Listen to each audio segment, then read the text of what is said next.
Royal jewels. C7 dazzling tiaras Meghan Markle could wear on her wedding day. There are just a few months left before Prince Harry and Meghan Markle's royal wedding takes place, and, while Meghan works on her wedding dress, the Australian Women's Weekly's editor and royals correspondent Juliet Riordan is taking a look at the dazzling tiaras that might be Meghan's something borrowed on her big day. Scroll down to see 7 royal tiaras Meghan could wear at her wedding. The Lover's Knot Tiara. This unique combination of pearls and diamonds was originally made for Queen Mary and is a replica of a tiara that belonged to Queen Mary's grandmother. Queen Mary's version used pearls from other jewelry as drops and uprights on the cresting, but these were later removed. Queen Elizabeth wore the tiara in the 1950s and then loaned it to Princess Diana as a wedding gift. Diana chose to wear a family heirloom on her 1981 wedding day, but the tiara is now often worn by Kate Middleton. The Kokoschnick Tiara.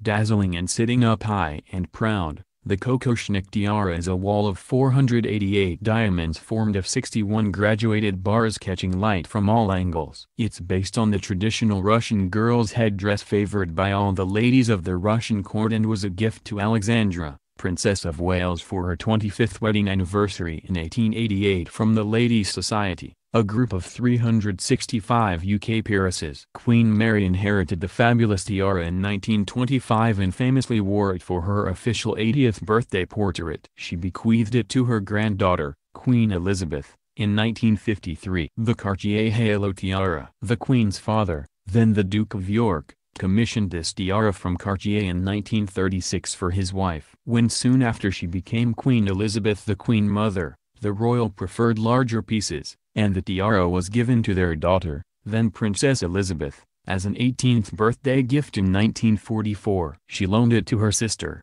Princess Margaret, and later her daughter, Princess Anne, who both liked its delicate simplicity as young women. But it was in 2011 when the Halo tiara made its most prestigious outing, worn by Kate Middleton at her wedding to Prince William. She teamed it with matching diamond earrings, a gift from her parents, Carol and Michael Middleton. The Girls of Great Britain and Ireland Tiara. The name says it all. This pretty diamond, silver, and gold tiara was literally a gift from the girls of Great Britain and Ireland, purchased from the Garrett Jewelry House with money raised by a committee for a wedding present for Princess Victoria of Teck. In her thank you letter, the princess said that the tiara will ever be one of my most valued wedding gifts. Incredibly, there were funds left over which were donated to widows and orphans of men lost in the accidental sinking of HMS Victoria in 1893, a request made by the princess.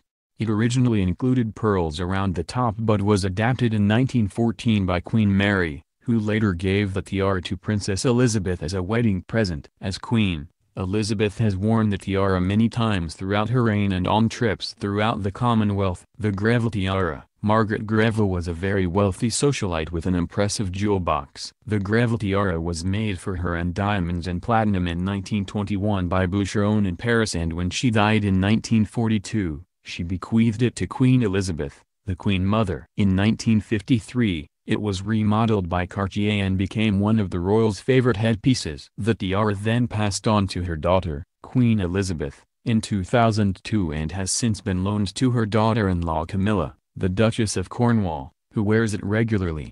The Vladimir Tiara. Of all the royal tiaras, the Vladimir has to be one of the most magnificent. It was made for Russian Royal Grand Duchess Maria Pavlovna, wife of Grand Duke Vladimir and of Tsar Nicholas II. During the Russian Revolution, it was smuggled out and eventually sold to Queen Mary, who sent it for restoration. It is a piece of exquisite craftsmanship, able to be worn in 3 ways, with pearls, with emeralds or without either, showing off its intertwining circles of diamonds. The emeralds had previously belonged to Indian royalty. But that's another story. The Queen inherited the tiara in 1953 and it has become one of her most recognizable jewels, especially when worn with the Delhi Durbar emerald and diamond necklace.